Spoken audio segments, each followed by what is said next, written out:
Hail comic book fans, today we're talking about Rogue Sun issue 11. We're continuing on with this series, trying to catch up, and honestly it's been a blast reading this because for me at least at first you're not very sure how this story can extend and what this character can really do, especially with the element of fire. But as you read Rogue Sun, and as the lore and everything grows, you start to understand how amazing this story actually is. And at this point in the story, Rogue Sun Dylan is trying to retrieve something that is known as the quill, and he's trying to retrieve it from the Raven Queen.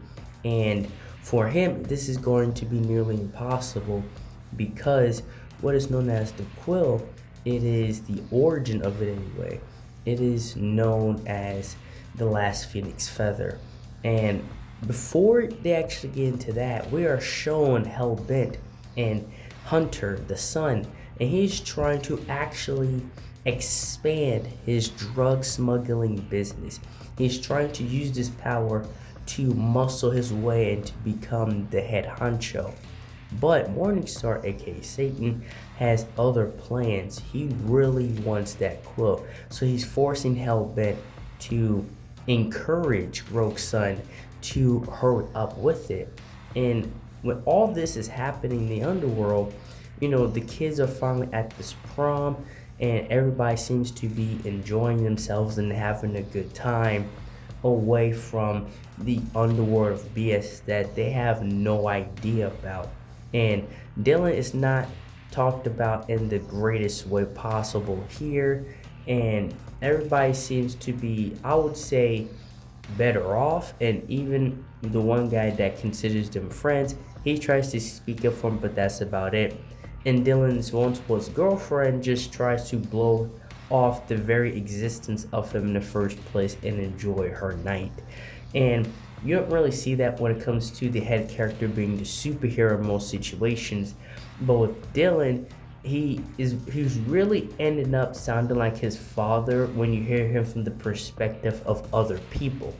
And with Dylan, he's fighting the doorman, and he's fighting because he needs the quill. And so the Raven Queen told him, if you can beat the doorman, then I will give you this quill, and that will be pretty much me trusting you. And if you lose, you gotta give me the Sunstone, and somebody else has to become the new Rogue Sun. And so they're battling back and forth, and the first Rogue Sun, the Night Sun, ends up helping him by giving him a sword in battle. And the father of Hunter, he ends up getting into this conversation with Morningstar, and he ends up now having to do another deal, which is get the quill and kill Rogue Sun if he wants the deal to be off between Morningstar and his son Hunter. And luckily for Dylan, he ends up getting the quill, and that's just one part of it. And so now he actually has to meet up with Hellbent.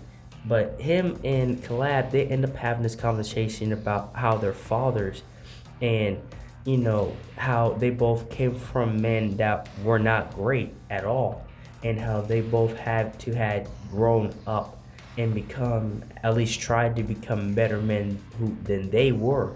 And that should speak to a lot of people in general, not coming from the greatest come up of your parents, but trying to grow and become a better person than them. And back to the prom, the story ends with Hellbent actually crashing in and taking over. And the only thing I can think of is that this is really bad because Hellbent has already shown that he does not care who you are, he will destroy you. And that's all I have for this video. Thank you guys for watching this video. Like, share, and subscribe for more. And thank you for watching.